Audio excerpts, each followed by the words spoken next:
It's very important. Thank you. Thank you. Thank you. Thank you. Thank you.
Good afternoon, colleagues.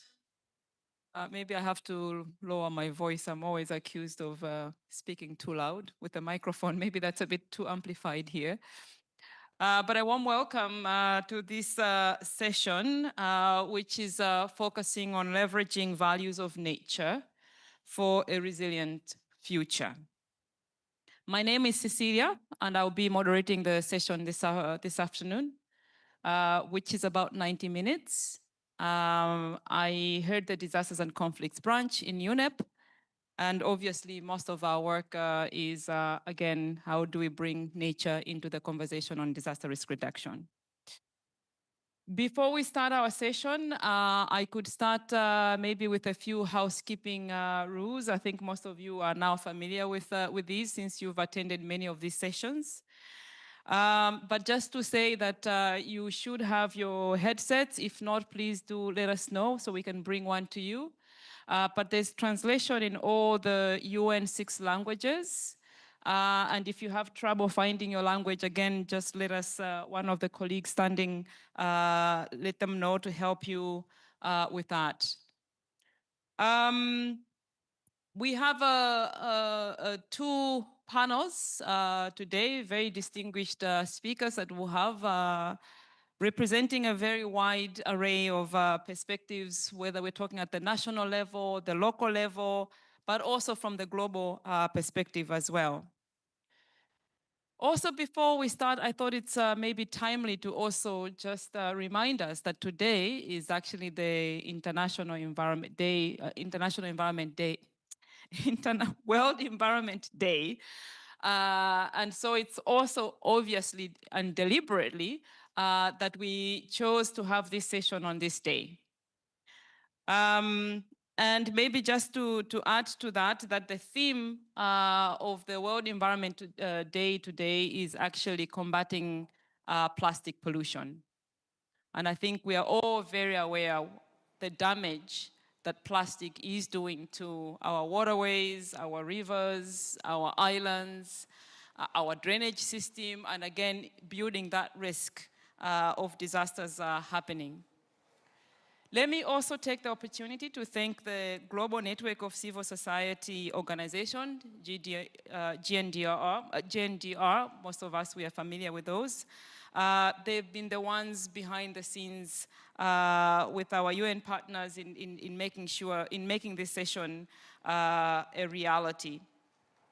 Also to flag that the summary of this session, the outcome of this session, will also feed into the global platform chair's summary as well. So it's not just a last session on the day, but actually it also feeds in terms of taking forward the whole conversation around this global platform. Of course, the global platform takes place 2 years after the midterm review of the Sendai framework. And the outcome, 2 years ago after the midterm review of the Sendai framework, and the outcome there called for a nature-based solution as necessary for reducing risk and fundamental to resilience building. So again, this is a time if you want to just flag if you don't have translation or anything, otherwise we will start the session. Before I invite our distinguished speakers, I thought maybe I should just quickly set the scene why we're having this conversation. Obviously, as I mentioned, this is the World Environment Day, so it's also timely. But I think it's also important that when we're talking about nature-based solutions, that when we are going back, for example, the political declaration of the 2023 midterm review of the Sendai framework highlighted the need to close the gap in nature-based solutions for disaster risk reduction. So the nature-based solutions has been identified as a gap that can facilitate, that can foster resilience building from a disaster perspective. Now, why is that? Nature is a vital source that provides natural, social, financial, and inspirational values, but also it enhances community resilience. Ecosystems offer essential services and help buffer against natural hazards like floods and droughts. So restoring ecosystems, degraded ecosystems is a cost-effective way to address climate risk and support biodiversity. Ecosystem-based approaches can contribute to the specific goals of the Rio Convention. Now, just to recap here, the Rio Convention look at climate change, biodiversity loss, and desertification. And so there is already a place for nature in combating climate change, in addressing biodiversity loss, and in addressing desertification. And so the synergies between these also link, of course, to the Sendai framework and, of course, the SDG 2030. There is need for an enhanced collaboration among the Rio Conventions, and the Agenda 20, and the disaster risk reduction community to align existing policies and frameworks across sectors and to mainstream multi-goal-oriented ecosystem-based approaches in the national, local level policy and planning. So with that, the session today is, for me, I think, is to exchange knowledge, to question whether nature-based solutions are effective, to hear how we can foster, how we can promote nature-based solutions in our localities, whether at the national level or at the global level, to also understand what works, what has worked, what is not working, what we need to do more. So come with an open mind, please question, please share examples when we have the opportunity to do that as well. As you can see, this is being held in a fishbowl style, and I know some have already complained about we'll probably leave this room a bit blind, but it is what it is. I think it's for our online colleagues so that they can see us more clearly. But also there should be, I believe, a QR code or a link to slido.com. That will be the platform that engages with the audience. So if you have questions, if you have, I'm sorry that there are some of you that are behind me, so that's why I'm turning around. Where you can share your questions, your feedback, practices, great examples from your side. So please use that platform, and we'll come to that a few times in the sessions. But it's also a platform where you can ask questions to the panelists as they share their experiences. Those that are active on the social media, the hashtag is Act for Resilience Today. As I mentioned, there are two panels. The first panel more focuses at the local level. When I say local level, more at the, can be local, like community level, municipality level, national level, in terms of sharing the experiences that they have. Then after this panel, we'll shift gears to more from the academic perspective, from the global perspective, what are they seeing, what are they understanding, and the direction we should also take. So we have this panel, and then we'll shift to the global level later. Now, let me first recognize our keynote speaker, Mr. Mohammad Yahya Lafdal. I hope I've pronounced that correctly. He is the Director General of the National Environmental and Coastal Observatory in the Islamic Republic of Mauritania. I know you had to step in on a very short notice. We appreciate. And he will deliver our keynote speech on behalf of the Minister of Environment for Mauritania. Over to you. Thank you.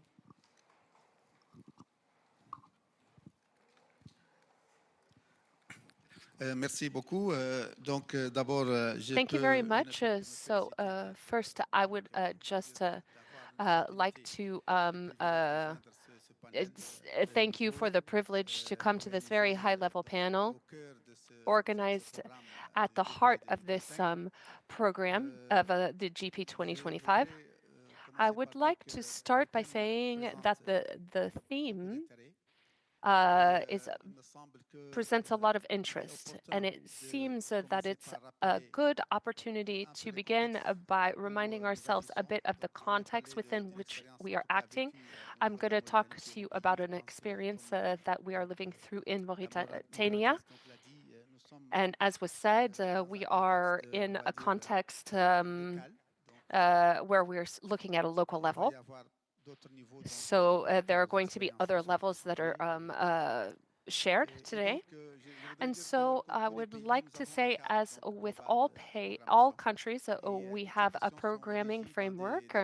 And a lot of those questions are very rigid within these frameworks that are designed to be inclusive, but also to cover our period all the way up to 2030 in order to attain our development goals. And so there are a lot of differences, but we have, like other countries, the SCAP, which is a reference, a document developed by the Social and Economic Ministry to look at different sectors, and it covers a period over the action plan of Kekeno. So we have 3 to cover a 15-year period in order to obtain our development goals, so our sustainable development goals. So in this national plan, in this national reference plan, there's this entire dimension of resilience and disaster risk reduction. It is a very transversal and cross-cutting theme, and concentrates also on nature-based solutions. As you know, it is also a question that benefits from a lot of multilateral agreements, but not only the ILO agreements that we depend on heavily, but also a beneficiary of solutions, that nature-based solutions or ecosystem-based solutions. And the thing is that we are using an integrated approach, and I think that it is clear today that it is a pivotal point for resilience and disaster risk reduction. So the experience that is the most visible in Mauritania, we have a lot of them, but I'm going to try and limit myself to just a few different applications of this concept, of this notion of nature-based solutions.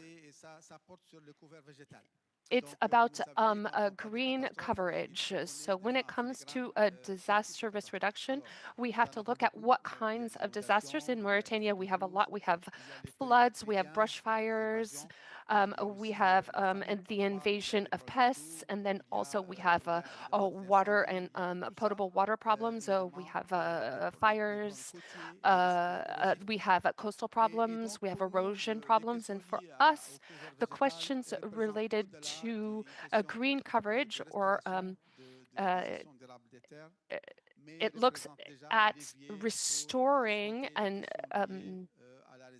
all questions that are linked to resilience and disaster risk reduction when it comes to our plantations. So we call it a village rebushing. It's something that we started in the 70s, and it's something that's practiced in Mauritania.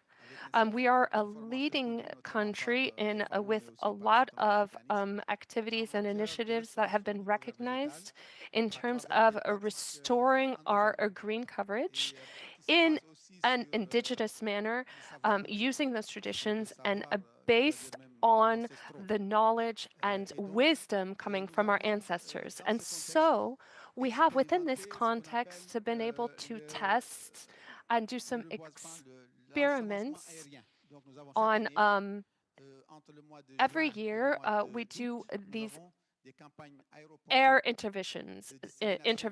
So we have a dissemination of local seeds by using air dissemination in completely arid, deserted areas. And we do that during the rainy season that can go up to 30, 50 millimeters. And we have been able to restore thousands of acres by doing that using drones now. And we have been able to also trace the results and to evaluate the performance of this operation with geospatial tools, with the drones, with SIG, sorry, data analysis, the data that's provided to us. And so we have a very big erosion problem because we're one of the 10 countries that's the most vulnerable to coastal erosion. We are surrounded by a coast and we have a lot of problems with erosion at our ports and on our coastal regions. And so through several programs that are locally managed, we have projects of mangrove restoration. And the mangrove for us is a real benefit and something that prevents this erosion risk at a high level. Now, in terms of a country that has a lot of deserts and related to problems with the water and access to water, which is a constant challenge. And that's why I would like to remind you that in Mauritania, we also established in the context of nature-based solutions that are also managed and boosted by indigenous communities, we were able to establish procedures that have been very efficient for retaining water. So in most locations, water is being directed through quite a few simple barrier systems that are very efficient, that are able to keep our waterways and our water bodies in the places where they're needed for human consummation and for agriculture, and to keep them clean and direct them all the way towards rivers and then the ocean. And so, as I said before, this is an omnipresent idea in the implementation of the Convention on uh, on addressing water problems, etc., is to think about that a lot ecological perspective. And so we use an integrated approach based in nature. And so we think that, and we're convinced that this is an irreplaceable benefit to be able to attain this particular sustainable development goal and a resiliency goal and a risk reduction goal. I would like to remind you that the risk of disasters that we are facing more and more frequently are flooding, erosion, and particularly brush fires as well as other fires and problems that are related to that, such as serious pollution.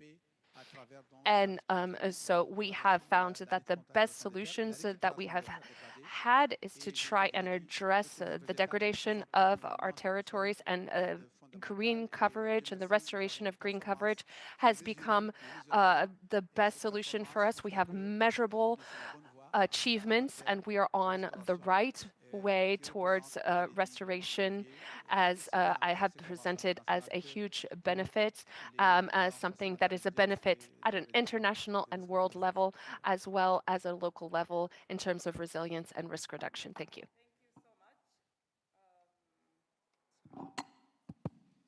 Thank you so much, Mr. Lafdal, for sharing the experiences from Mauritania. Obviously, like I think many countries in this region, you have everything happening: fires, floods, coastal erosion, you name it.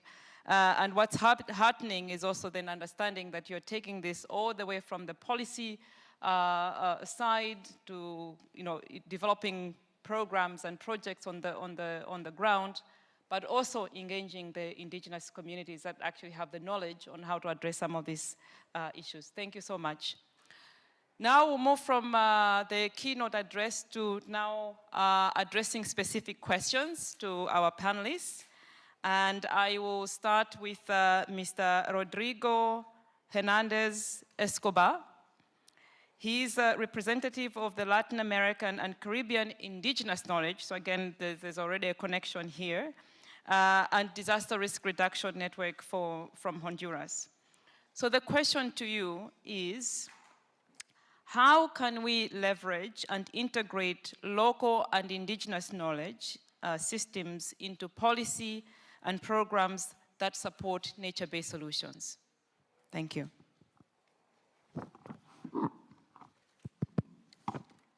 Bueno, primero que nada, Well, muchas gracias first of all, por el espacio. thank you very much for giving me some space. Change your channel so that you can listen in to me, because I'm going to speak in Spanish. First of all, thank you for giving us a space, the network for the indigenous knowledge in the Americas. So thank you for giving us a space. It's a privileged space in this global platform for the reduction of disaster risk reduction in this 2025. Despite the fact that the last global platforms, the fact that the indigenous people were included in previous platforms, I think the role in this one is more important, and therefore we are very thankful.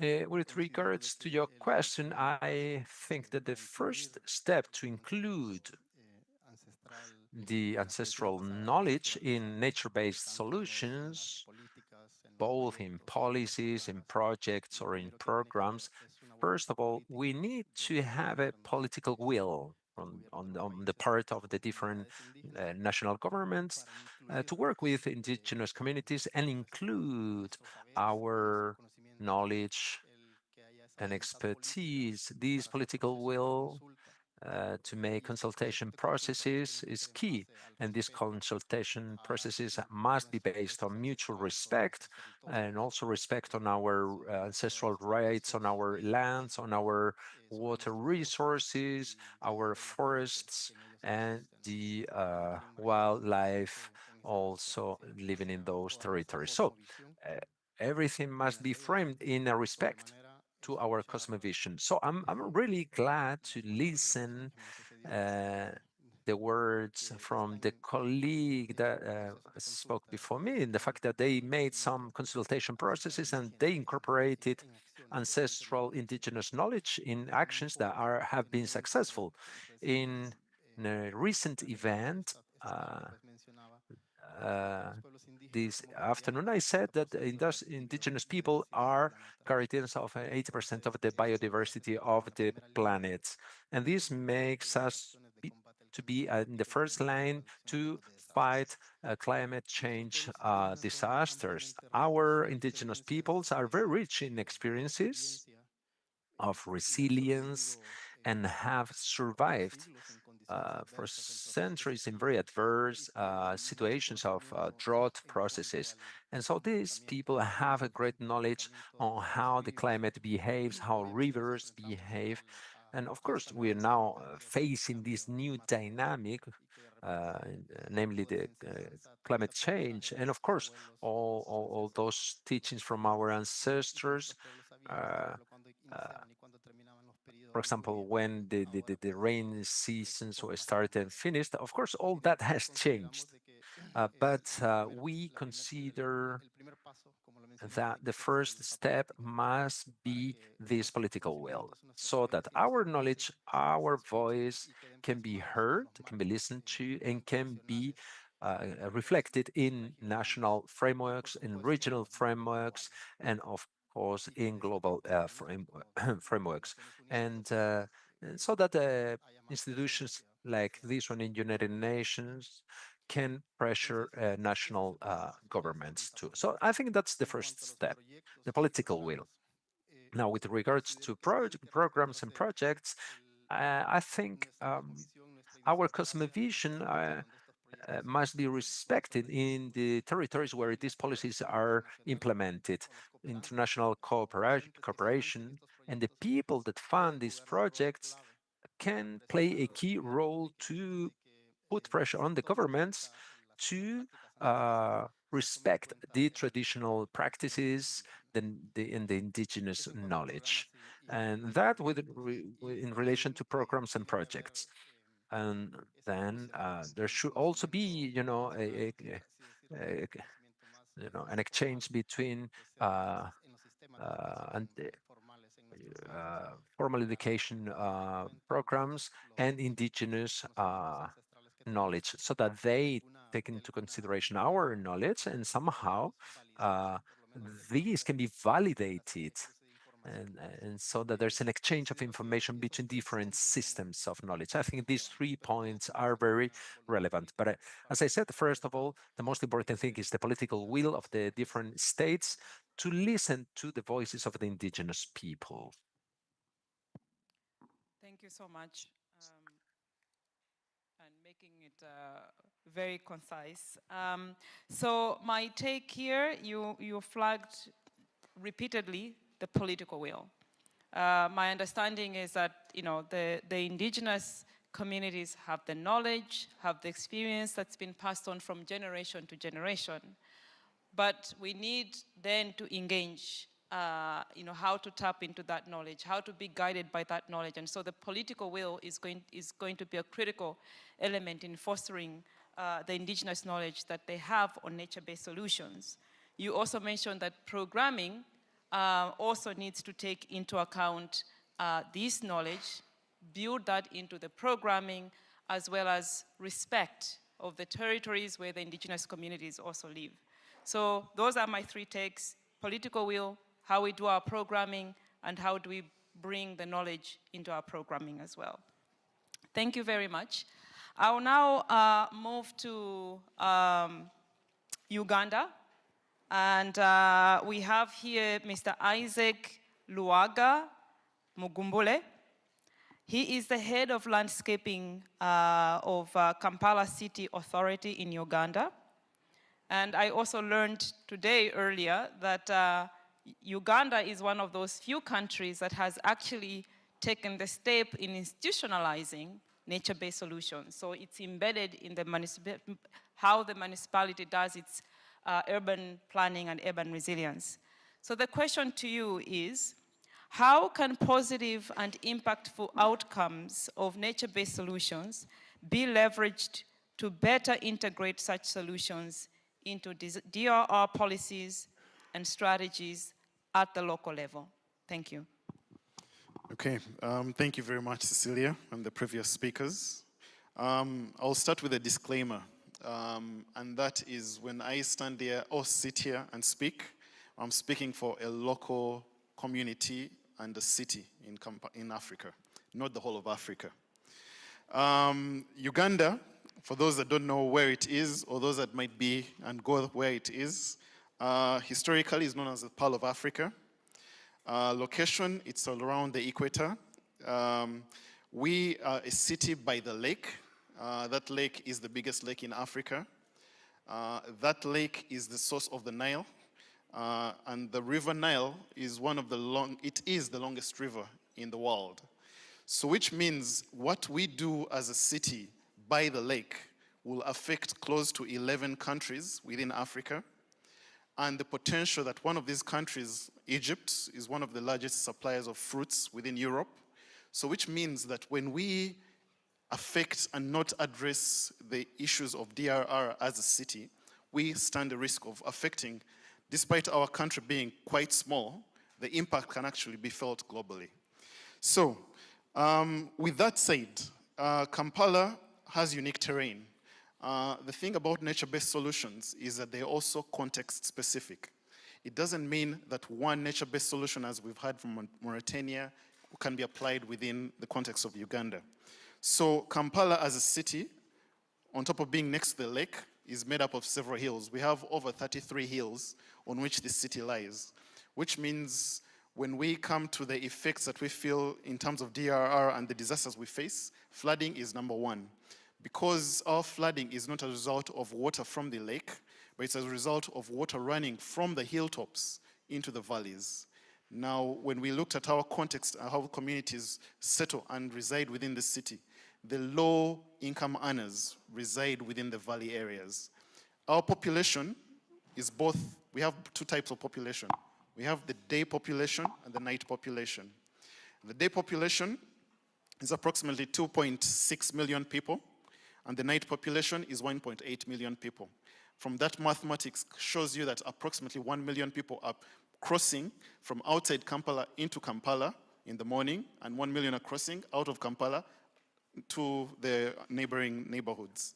So which means that if disaster were to strike within the city, you stand a risk of either cutting off a large population or affecting quite a significant population within the city center.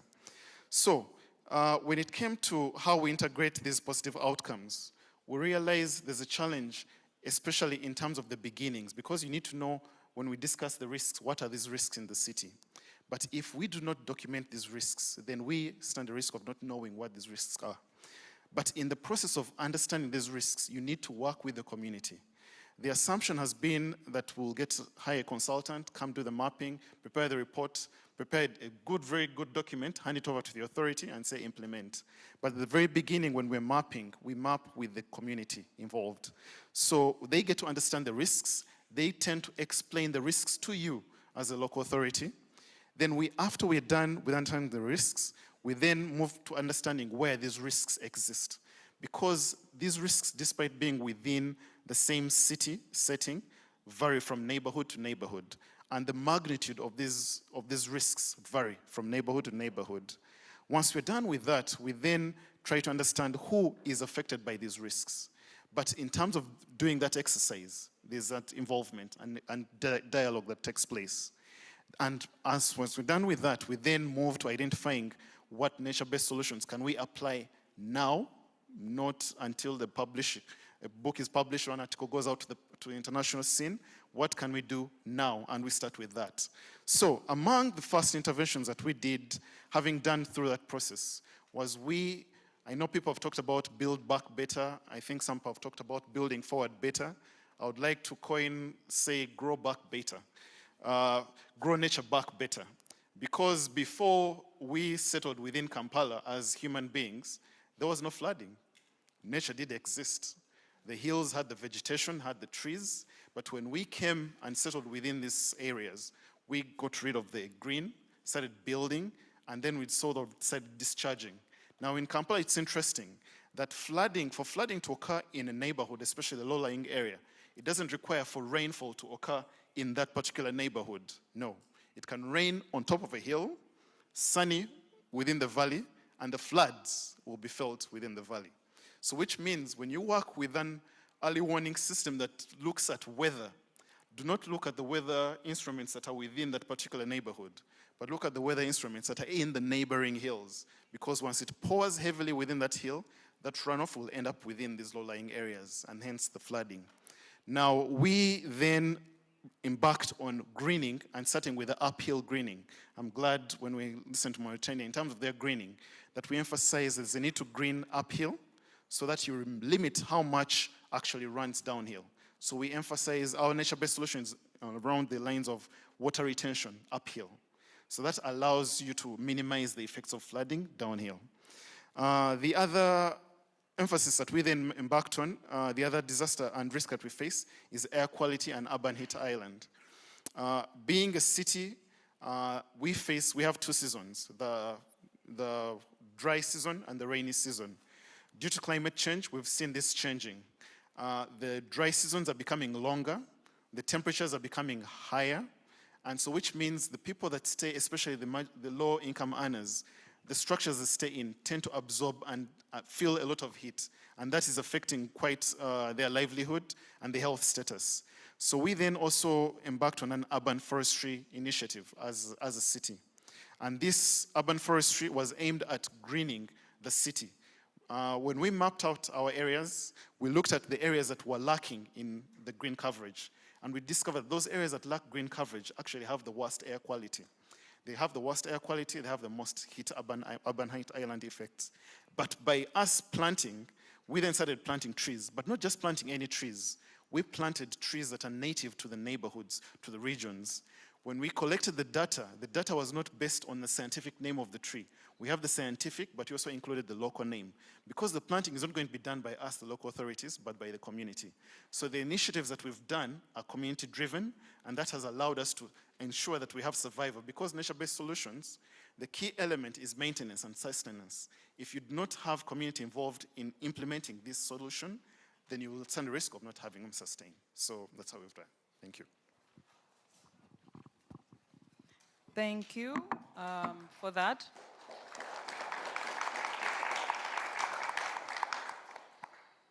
So what's interesting with Uganda is the impact or the disaster risks in Uganda can reverberate across the whole globe, as you're saying, through the Nile, the connection.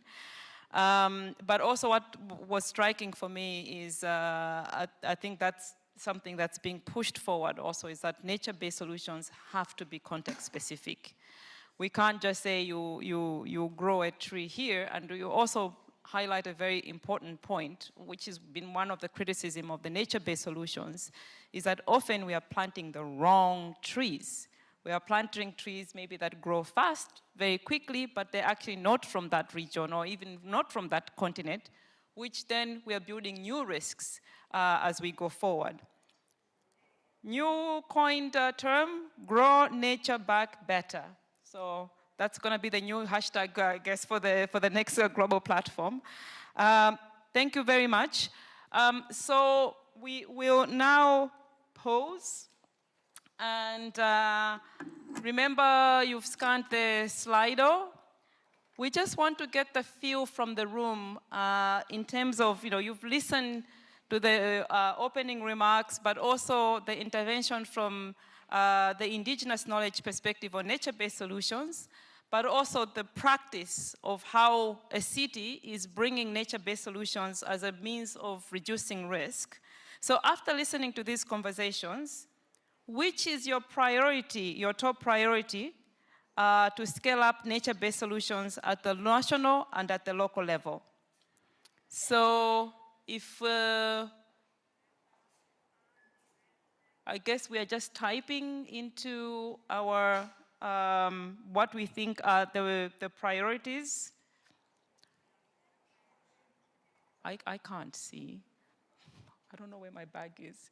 As you can see, gray hair also means that your vision is also diminishing a little bit, but I can see community engagement, get political buy-in. So the issue about the political community engagement is something that's come across all the three speakers.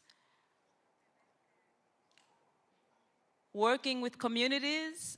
I'm sorry, I have to do this because of the floodlights.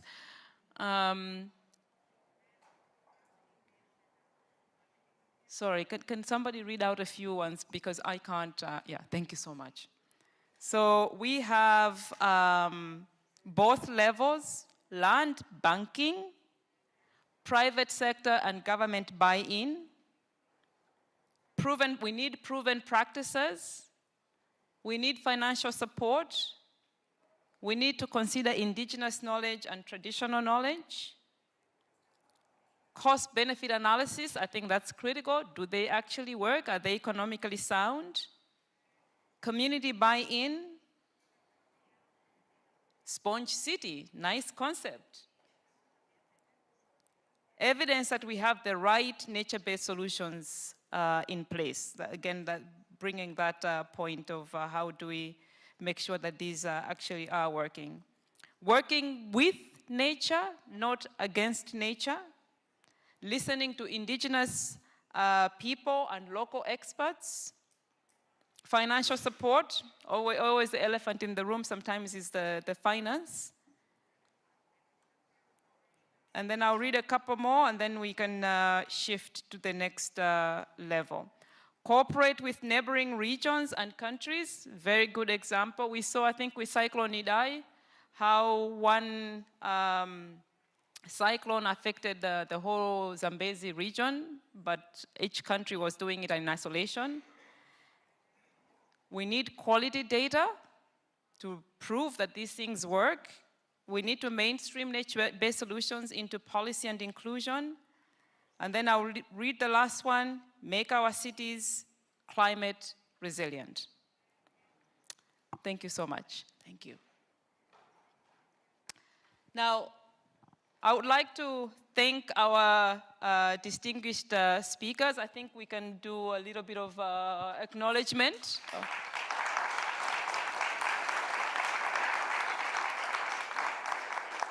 We very much appreciate your experiences. I will now ask if you could, we have a bit of a musical chair situation going on. If you could take new seats. And now I will invite Professor Satoru Nishikawa. I will also invite Professor Suenya Suminski, and of course, Mr. Oliver Shelsky.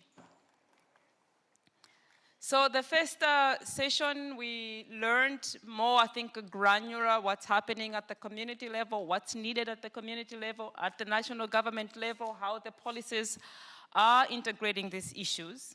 We will now move to more the academic, the questioning, the research. What is the science telling us? How do we finance these? How do we invest in these areas? And so on and so forth. So we will do the same thing. I'll ask a couple of questions. Just remember, you can also use a slider to start asking questions, which then our initial set of panelists and the second set of panelists can also respond to. Professor Nishikawa, if I may start with you. Where do you see opportunities and challenges related to nature-based solution concept? Are investments in nature-based solutions really cost-effective and impactful? Over to you. Okay, thank you. Well, let me introduce myself. My name is Satoru Nishikawa. Right now, I'm the senior advisor at JICA headquarters for disaster reduction strategy. And also, I'm a professor at Tohoku University. Now, let me start. Well, Japan has been implementing the so-called nature-based solutions, or equivalent, since our medieval ages for flood control, drought, and slope failures. But Mother Nature in Japan is not gentle.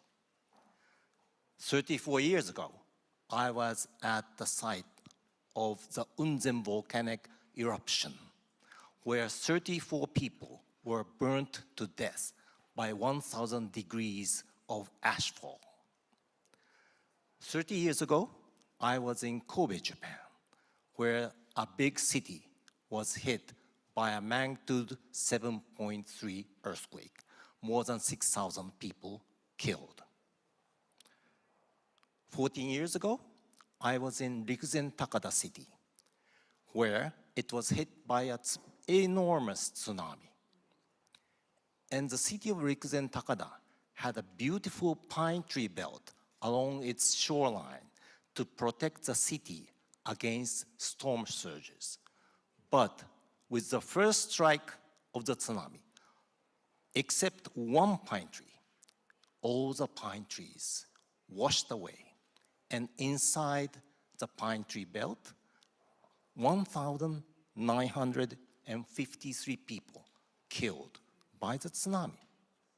Now, from these very bitter experiences, we in Japan know that it's impossible to protect human lives against these harsh events, such as earthquakes, tsunamis, volcanic eruptions, or tornadoes.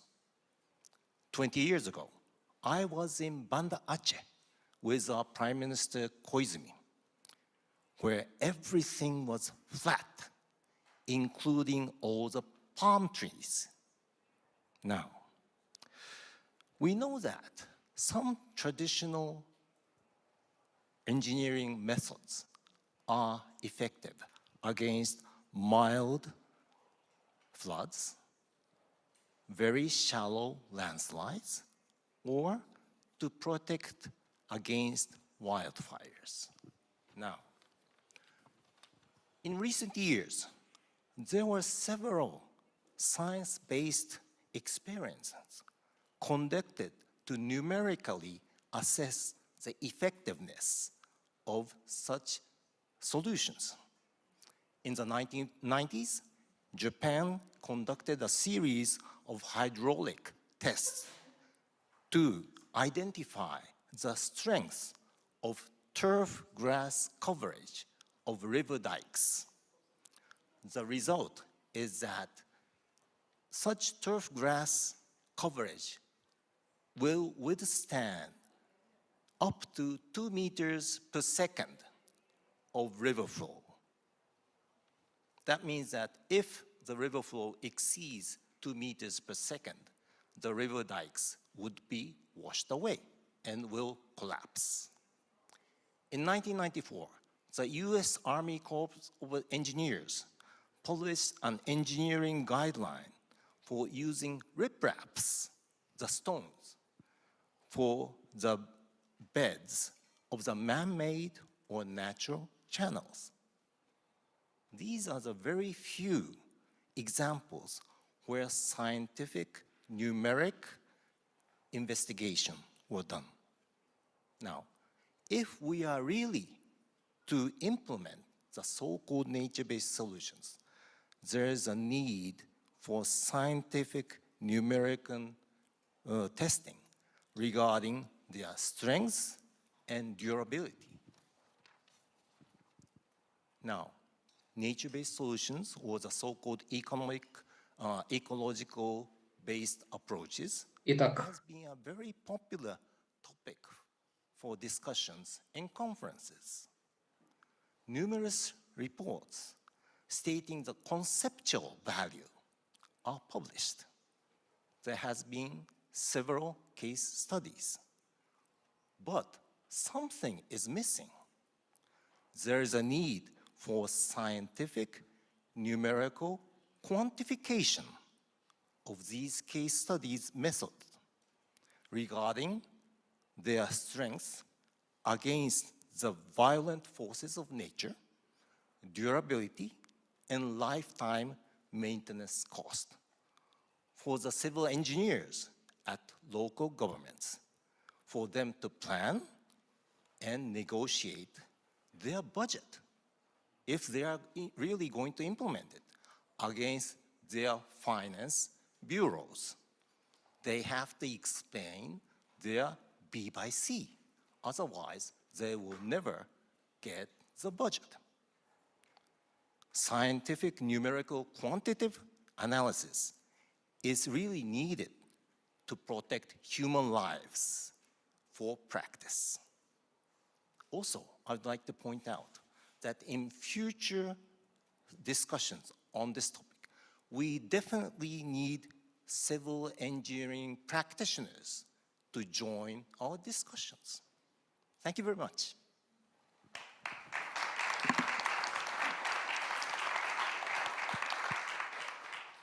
Thank you, Professor Nishikawa. So I really like that. There's a challenge here. You know, nature-based solutions, they've been there since time immemorial, as you're rightly saying. But do they work in every context? And maybe that's, I think, was mentioned by you, that nature-based solutions have to be context-specific. And do they work for all hazards? Or maybe it works in certain context, in certain environment, in certain type of hazards, and the strength of the hazard as well. So really, really something, I think, food for thought, so no pressure for the two of you. But I really like that, and I think that has already come, I think, even in the initial conversation, that, where is the science? We need solid scientific numerical data that prove that these work. They're also cost effective. If I'm a government, why should I invest in those? Thank you for that. So now I will move to Professor Senua Suminski. She is with the Grantham Research Institute and London School of Economics, and Managing Director of Climate and Sustainability at Marsh McLennan. Professor, how can, now that you've listened to also Professor Nishikawa, how can we leverage and harness the risk reduction benefits of nature-based solutions, particularly to guide investment decisions? Over to you. Okay, well, thank you very much. It's a privilege to be here. Just up front, I agree with you on many aspects. I think nature-based solutions are in no way sort of, silver bullet. They are not a solution that works everywhere.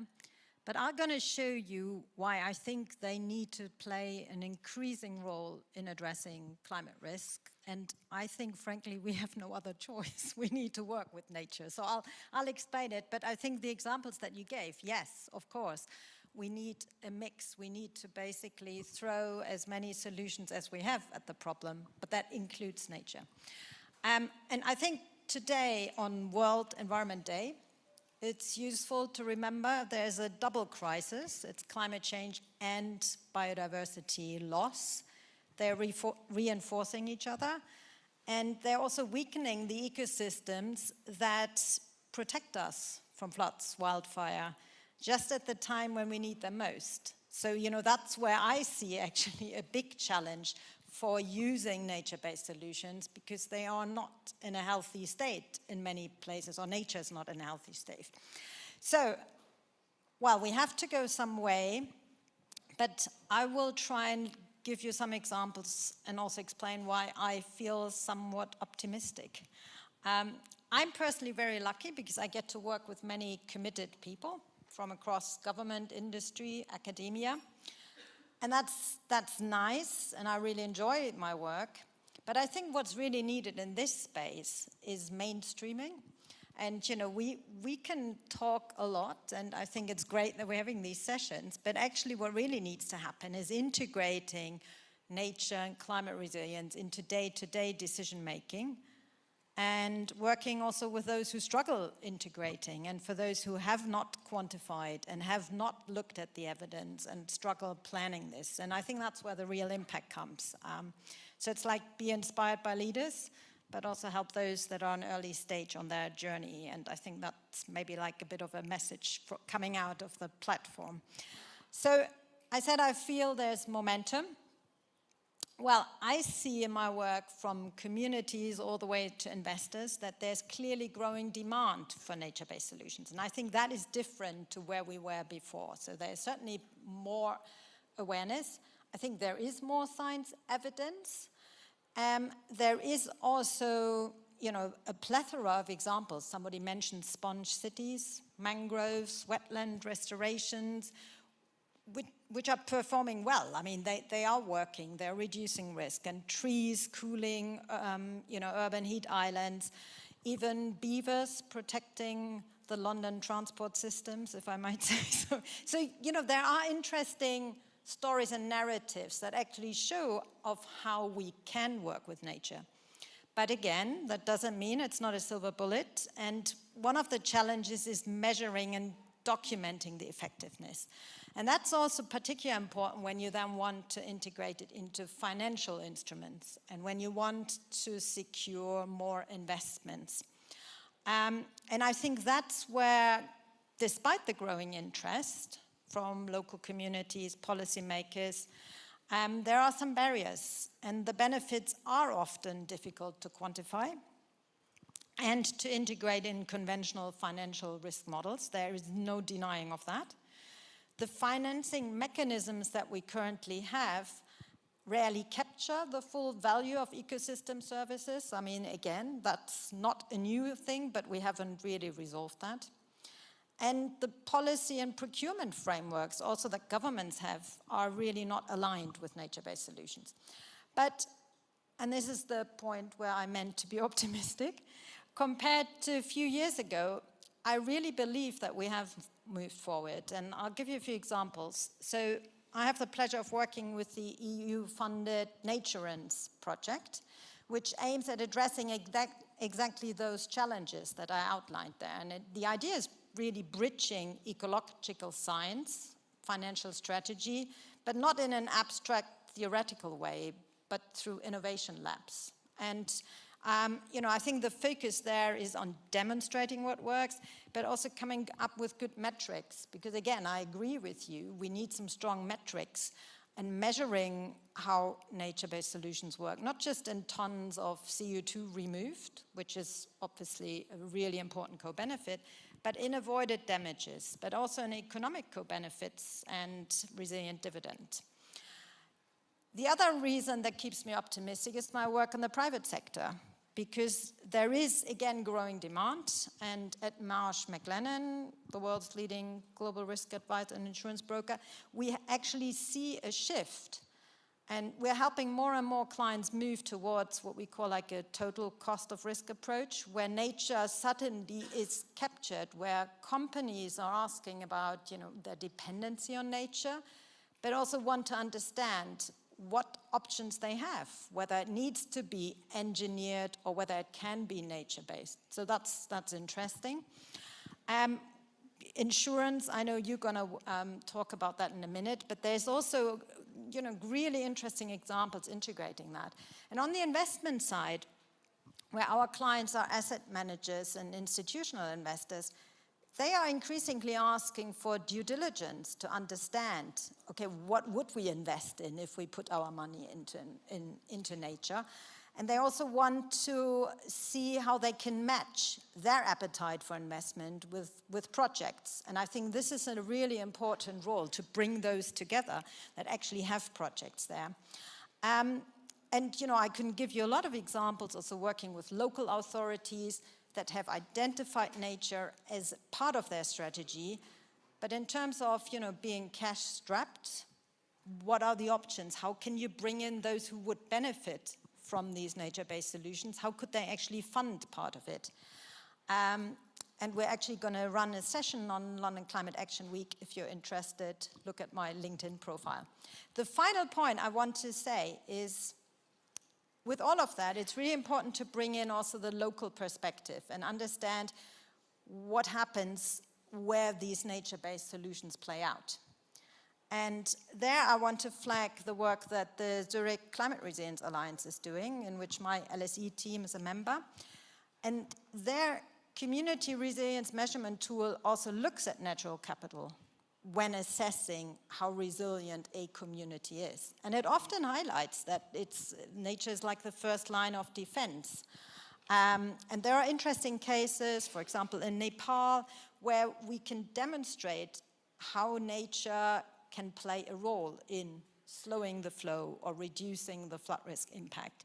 So I think, again, it's really useful to look at what experience is out there, but to keep in mind these experiences play out locally, and it's also the social benefits that can come from these that should matter, not just the question of does it work in the context of a disaster, but what other benefits do these have?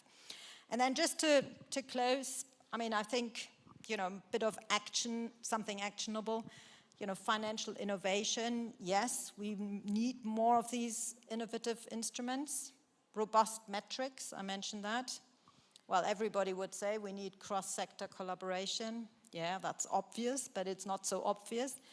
And then this grounding in local needs. And I think this is essential because, you know, we can talk here very abstract about resilience, but it's basically ultimately built by street, river by river, forest by forest. So understanding how these plays out locally is important. And then final word, I don't think nature is, we should see it as a liability. I think it's our most undervalued asset. And, you know, if we can find ways to invest in it, then, you know, that's part of our solutions. Thank you. Thank you very much.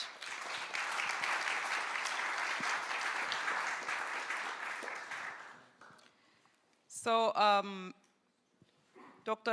Suenya,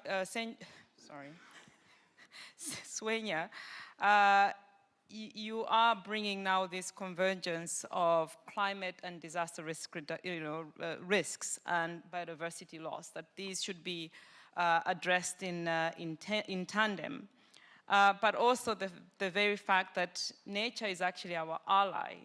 Nature protects us from also all these risks. But where we're not shifting the needle yet is the issue of mainstreaming and integrating these issues into decision-making policies. And you're also bringing examples of how you're doing this. For example, you mentioned the EU program, but also how the private sector is actually, there's a lot of traction being gained in that area. There's interest to contribute. And they're asking you for options, you know, do I do it the hard way or do I do it the nature way? And so on. So, and then I think you also mentioned the issue that's come a few times, this context, local lead and understanding, you know, as you say, you know, river by river or forest by forest and so on. So slightly different position here, that nature, there's a limit, but you're saying there's also a lot of co-benefits that you can gain from nature. Now to our last speaker, Mr. Oliver Szewski. He is with the Natural Assets Research and Development Lead and with the Swedish Research Institute. The question to you, I think you already started to touch upon it, or you mentioned the insurance.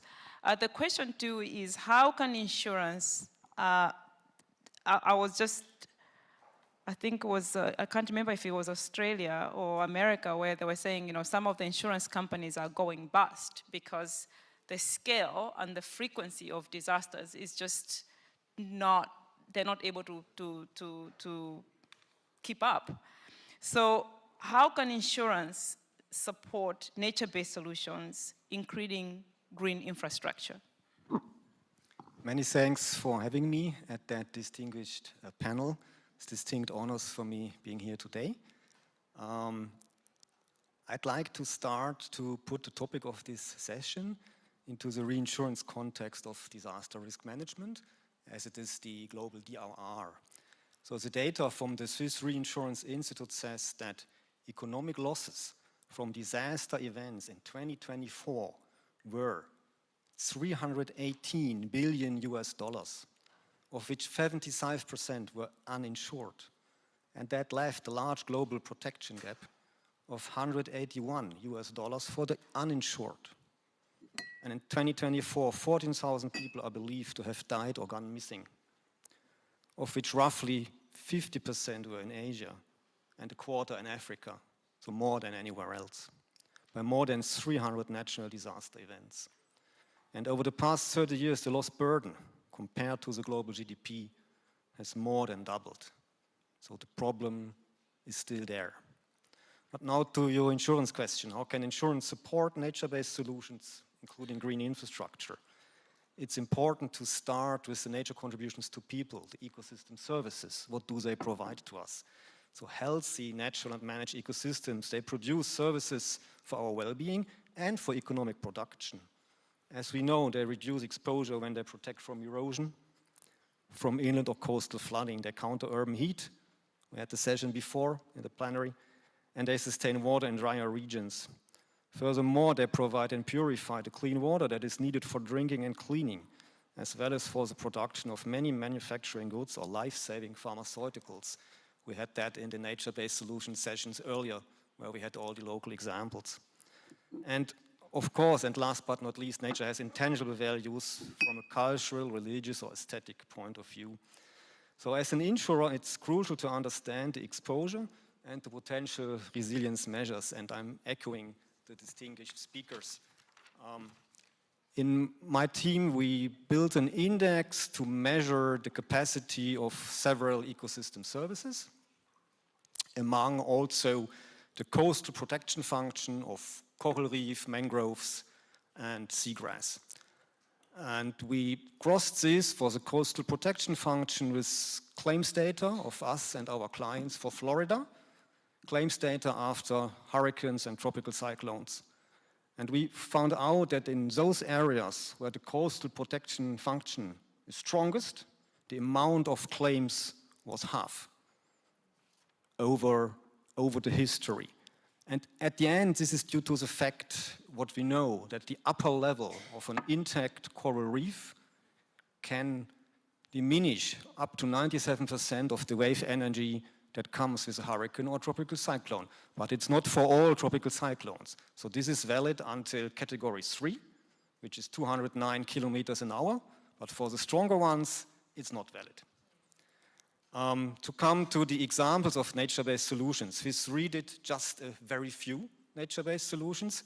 I will point out obstacles, why it's difficult, but first through these optimistic examples. We were the first insurer in 2017 with the development of a parametric hurricane insurance policy for Quintana Roo in Mexico. Parametric means that the payout is tailored to the hurricane speed, and you do not need indemnification. And the premium is derived from the tourism fee. Tourism go there, snorkeling, enjoying beach life, so it's funded. Inclusion came in here, and that's the new thing. The insurance policy demands a mandatory usage of the potential payout in case of hurricane damage, to also fund local brigades to repair the reef damaged by the storm, and to take ecosystem harming debris out of the reef. So local brigades were trained by national and local environmental conservation groups to dive in and do it, because not everyone is a diver and not everyone knows how to take it out, so that was training. It was funded by Swiss Re Foundation. It is now a mechanism for 495 kilometers of shoreline of the Mesoamerican reef with 14 different brigades. And insurance got replicated for Belize and Hawaii. 2 more examples. I'm conscious of time. So we provided all construction risk insurance to the building of a new green dike, Prince Hendrik Dike in the Netherlands, island of Texel, against storms. And the construction risk insurance is insurance against damages, against project equipment damages, against delay. The dike at the end won a Nature Conservation Award. Why? Because it's a green-gray dike. It provided several 100,000 of square kilometers grassland habitat, marine grassland for native species. Last example is more a finance mechanism. We provided political risk insurance for Adapt for Nature swap for Galapagos, supporting Galapagos with its 30-30 nature goals. This was relatively recently. The insurance is a collateral to ease the case for the swap investors. You find the information on our website. Now a bit obstacles. The development of all these projects is complex. So without expressing the role of nature in specific terms of nature's potential contribution to reduce disaster cost, there will be not transfer of risk to insurance. And without the practical contribution of a nature-based project to reduce the volatility, it's less appealing to provide insurance capacity. We know that there is an absence of standardized asset values for nature. This challenges the use of indemnity-based insurance, but it is easier with parametric insurance, as this is more suitable, as it is based on pre-agreed values. Now I'm coming to mention 3 important obstacles. Not everything is investable nor insurable. So private investments usually exist to enable projects and to generate return. Private insurance exists to cover losses that are sudden and accidental. Otherwise, it's tricky from an actuarial perspective. And events that are inevitable may not be insurable, nor not cost-effective to insure. Vice versa, beyond impact finance, projects that do not generate returns may not be investable. It's important to have performance data of nature to measure this. So insurance at the end is a form of risk sharing, as it transfers a portion of the financial risk to the insurance company. And to structure an insurance contracts requires a risk owner and a demonstration of existing risk management. And as Svenja pointed out, investment and insurance may not always be the best option. It provides a financial payout that can cover economic losses and costs associated with disaster recovery. It can contribute to funding restoration if a service or natural asset is damaged. But if the natural asset is destroyed, if life is destroyed, it cannot replace it. It can only provide financial compensation for the agreed values. So at the end, my concluding remark, this is not to make Earth subservient. It is to live caring and responsible for current and future generations, for each species, everywhere on Earth. And the need for resilience and the decline of nature cannot afford to stop exploring and implementing this topic. What is needed for projects, my last sentence, is the MRV. So these nature-based projects, they need measurement of the benefits, what nature is doing. They need a reporting on that, how it is progressing, also how project progress is progressing, and they need an independent verification and assurance. So thank you for your attention.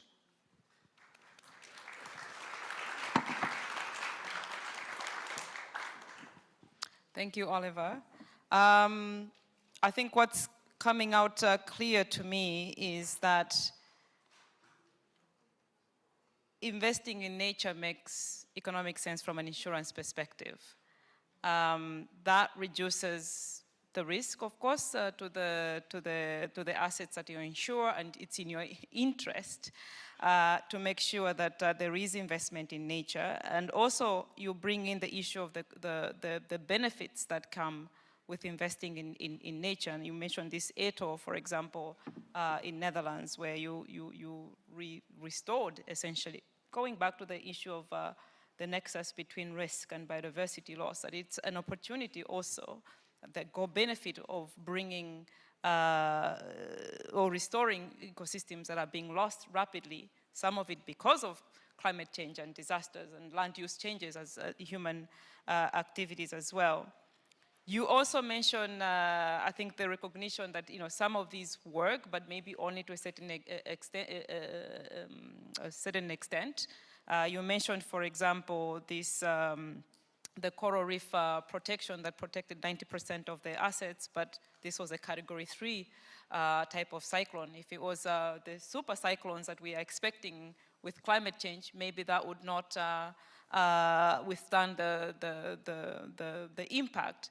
But does that mean that we don't then invest in nature-based solutions? We do, because we may still get these lower level of risks as well. You also mentioned that there are also obstacles there are certain type of risks that you would not be able to insure. We need to understand the value of nature. We need to measure the benefits that come with investing in nature as well. So thanks again, and maybe we can do a round of applause to our speakers.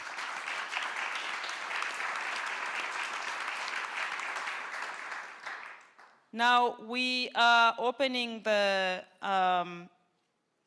sorry, I'm trying to multitask here, which is not working very well. We had asked that if you could share your questions on the Slido, so we'll take this moment. Please, the questions can be to the panelists that are sitting here, but also the panel members that we had before. So I am spared the chore of going through the risks. I have received a couple of questions, so I will go with those. The first question is, what role can strategic environmental and social assessment play in leveraging the values of nature? So the strategic environmental and social assessment that can be leveraged in the value of nature. The second question is, how do we get the political will and finance agreed to support nature-based solution strategy in Uganda? So this is specifically for you, Isaac. The third question is, what are the prerequisites then for nature-based solutions to be viable? What needs to be in place? We've heard the challenges, I think, from across the panelists. So what prerequisites do they need to be in place in order for these to be viable? Maybe since Isaac, the question on the political will and the finance was specific to you, could I come to you, but also to, I'm looking for, you're behind me, sorry. If you could also address the issue of the political will, you know, how do we get this political will? What should we do to get the political will? And then I'll ask the rest of the panelists to address the two questions. You can pick and choose which ones. Isaac and then Fernando. Okay, thank you very much. In regards to getting political will to address these and accept nature-based solutions as part of their policies, I think it's important to, first of all, carry out a level of sensitization because some of these, first of all, politicians are elected by the people. But it doesn't mean that they are technically equipped with the knowledge to accept new measures or approaches. So the first measure is, first of all, sensitization. And this is done across all political levels because in leadership, there are different levels of governance. There's governance at community level, at then a higher level. So it's important to ensure that you sensitize and educate these politicians. Now, upon them realizing this impact, you then also need to extend this to the private sector. Because I'll give an example. When we look at the flood, if flooding happens in Kampala and cuts off that big number of population from accessing the city, this is an economy. This is revenue that we'll not be able to collect as a city. And then as a local authority, we rely on that revenue. So if businesses can't generate income, we can generate the revenue, and that revenue can't translate to us providing the services. So it's important to understand that this, by addressing this, there's a benefit to all actors, not just one particular sector. So, yeah. Bueno, con relación a la pregunta, tienen que cambiarse Okay, al español. regarding this question, you have to listen to us in English. You have to change the language into English. Regarding this question, I do share that the political level has to be educated and we have to raise awareness among politicians regarding environmental issues. And also how to provoke this change at the political levels that sometimes are very reluctant to adopt solutions that are friendly with nature, based on nature, especially respecting the original populations living there, the indigenous populations living there. And there is something that basically is very simple and easy. Sometimes we have to condition the funding and the cooperation lines whose goals is to reach the governments of those emerging economic countries where many indigenous folks live. They should open the political agenda to include these solutions based on nature within the national frameworks. This would be one thing, and the other, we have to work as indigenous populations in the spaces that are being opened up and that have been already opened. And we are facing the next COP in Brazil, in Belém do Pará. And I think that we have to evaluate, to assess many things, how much they have functioned, the things that were reflected in Paris, have they functioned really or not? How far have we come, or whether we have to take another direction to reach those goals? And above all, we have to rethink this kind of solutions based on nature, taking into account the topic of this ancestral knowledge of our folks. Thank you. So we still have the two questions. One is what role can strategic environmental and social assessment play in leveraging values of nature? And then what are the prerequisites for nature-based solutions to be viable? Could I ask Dr. Senya that maybe you take the prerequisites for nature-based solutions, and also our distinguished speaker from Mauritania. He's no longer here. He stepped out. Okay, sorry, that's a correct wording. And then maybe I can ask you to also address the role that strategic environmental and social assessment play in leveraging values of nature. Nature. Thank you. Well, I mean, I think when we're talking about the prerequisites, it's important to consider the context, because I think as we've learned today, nature-based solutions are not suitable for all types of risk and for any context. And just because it says nature, we shouldn't get excited. We still have to do the assessments and understand it. But I think, you know, at the same time, and maybe that kind of challenges a little bit, I think there are also some very sort of common sense things where, you know, functioning and healthy ecosystems are obviously doing their part, and we don't have to do massive assessments and analysis. So if I don't pave over my drive in front of my house, the rainwater will disappear. I mean, I don't need someone to come and do an assessment for that. I understand that. Will that keep me from flooding if it rains 3 days in a row? Probably not, but it might keep me from flooding if it has a heavy downfall. So these are the kind of simple things. And I think, so I would say one prerequisite is actually common sense. The other prerequisite, I completely agree, we need to be clear on, you know, on the evidence, on the measurement, and so on, in particular if we want to bring this up to scale. But I think the third point is really also being open that we are aiming at co-benefits. So if we use nature, you know, we might use nature to help us with disaster risk, but there are lots of other things, and maybe these other things are even more important, you know, and so it's kind of utilizing that, and then there is also a disaster impact. So I think that's a prerequisite if we want to integrate nature. Well, first, I would like to repeat that we need scientific, numerical, quantitative assessment. And otherwise, there's no, anyway, we need to identify the benefit per cost.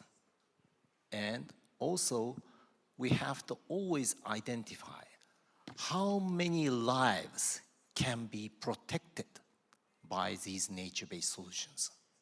Because, especially because we're in Japan, where there are so much violent forces of nature, how to protect the human lives against the perils of nature is the first and most important point.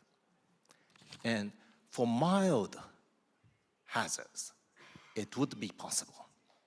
And the question is, will the general public would agree to spend how much money for the protection against these mild hazards. So it's a matter of quantification anyway. Scientific quantification is really needed.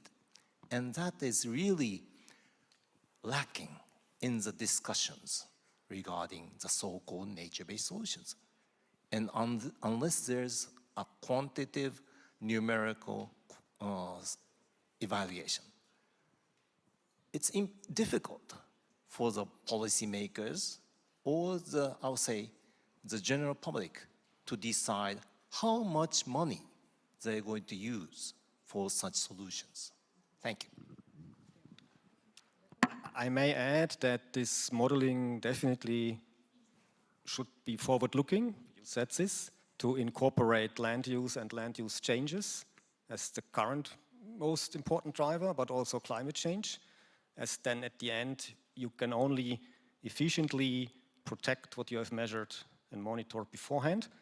And maybe to the project question from a private perspective, so for the private, let's say, investors or insurers, the trust is most important, to have an independent auditing and a robust framework, but also to be sure about the durability of a nature-based project and to be assured that, let's say, the outcome on nature is going to be achieved against obstacles that may be there on the way. That's for private investors important, as then they do not want to do it just for marketing. They want to be sure, they want to have the trust, and they want to have an independent assurance on that. And that's a role of governments to enable this kind of frameworks. So I will now start to wrap up. What I'll do is I'll give my take on the conversations that we've had, and then I'll give you at the end 1 minute each. If there's anything that we can take forward as we exit this room, I think that would be appreciated. So for me, there are a couple of things that came out. I think we've moved away from 10 years ago, where I remember when we were even negotiating the Sendai framework and the whole disaster risk reduction discourse, the word even, nature-based solutions or eco-DRR, there was a lot of pushback. And I think we've moved quite a long way to understanding that nature absolutely has a role to play in disaster risk reduction. You also highlighted that nature, for many communities, is a first line of defense. It may not always be the most effective, but it can buy you time, it can buy you a few lives, it can buy you a few chickens, it can buy you a few things. So this still has a role to play.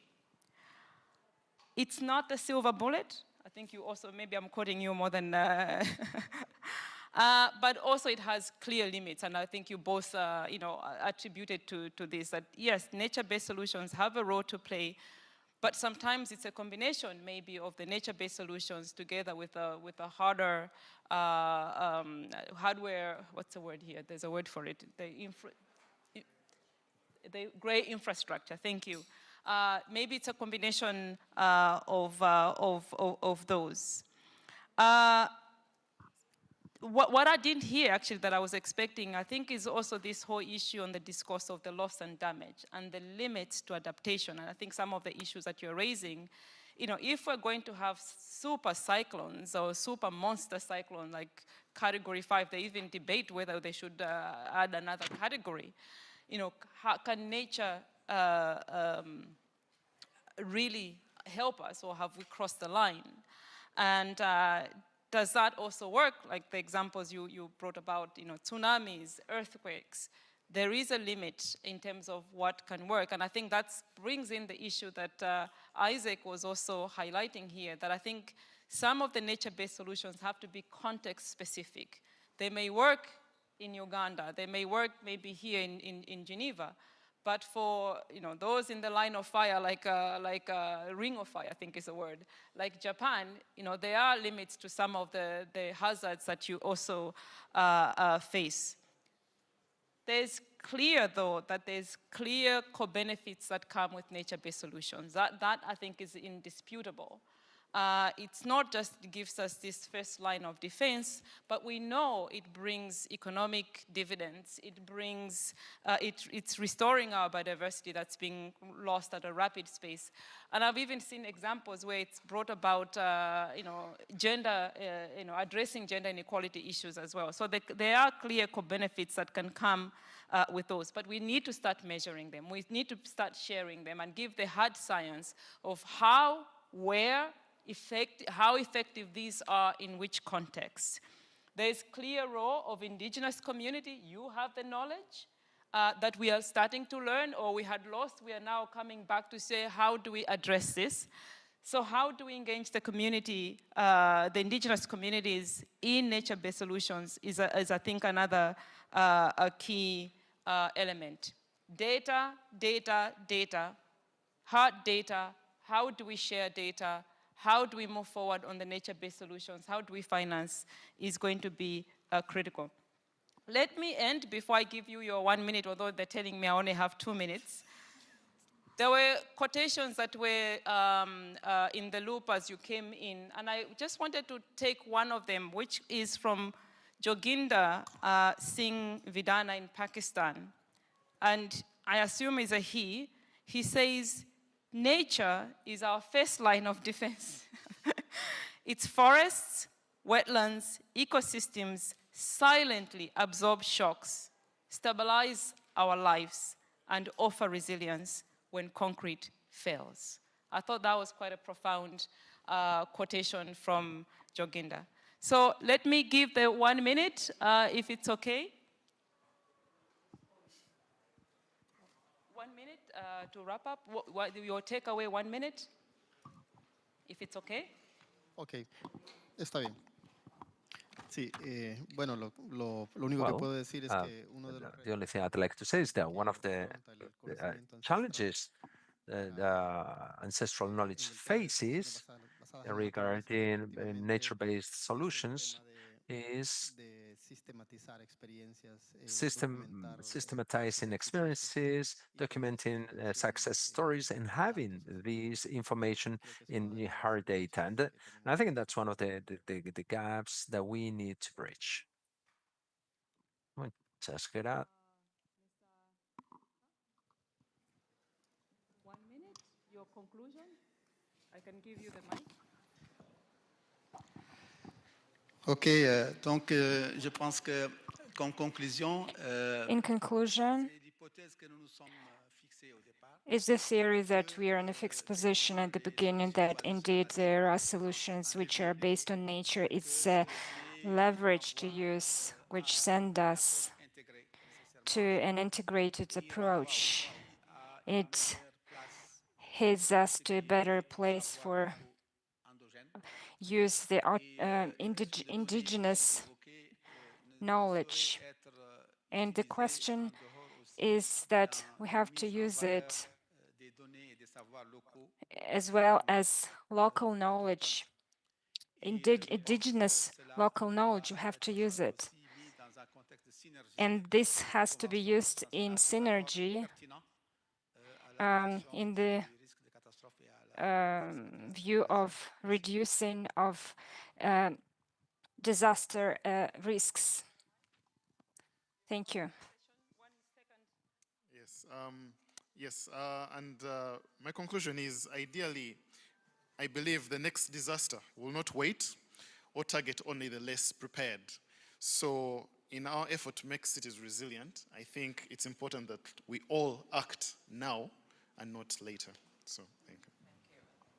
Oliver, please. There is an imbalance globally from a global perspective, and it's important to continue working closing the imbalance. Example is what you had at the beginning of the conference, to some valleys away, what happened in Blatten. The economic lives of the people were destroyed and the memories with the large landslide. But the people were saved, at least, as difficult as it is. And that's due to the technique and scientific monitoring and observation. And outside, there are examples on buses where this technology is shown, satellite data examples.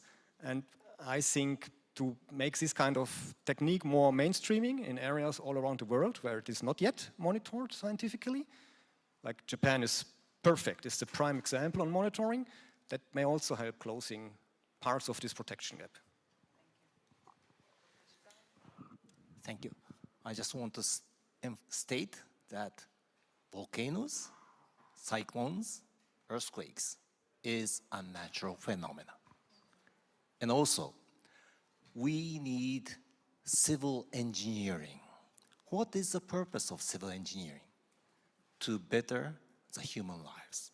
And the so-called nature-based solutions, it has to be tested and generalized to be really practiced in civil engineering standards. Otherwise, it would be just case studies. And there has to be, I will repeat, quantitative, numerical, scientific evidence. Otherwise, you don't know how expensive it is or how it is effective. So I will just state that again. Thank you. Wow, very last word. Two things. I think one thing, I'm convinced we have no choice. We need to work with nature, and without functioning nature, we're not going to make progress in addressing both the cause and impacts of climate. So, you know, and if nature-based solutions, investments into that help us also to address the cause, then I think that's a massive co-benefit. And this is the other point. Nature-based solutions are not there to address everything, but they can also provide huge co-benefits absent of disasters. So co-benefits are, you know, social, health. I mean, people usually tend to enjoy nature on their doorstep and they like it. And if it can also help to take some of the brunt from climate impacts, well, that's great. But if you talk to a community, they usually they get a sense that's what they want. And I think that's a really important argument. Kudos to our panelists. Thank you so much. Wishing you a great evening. Thank you.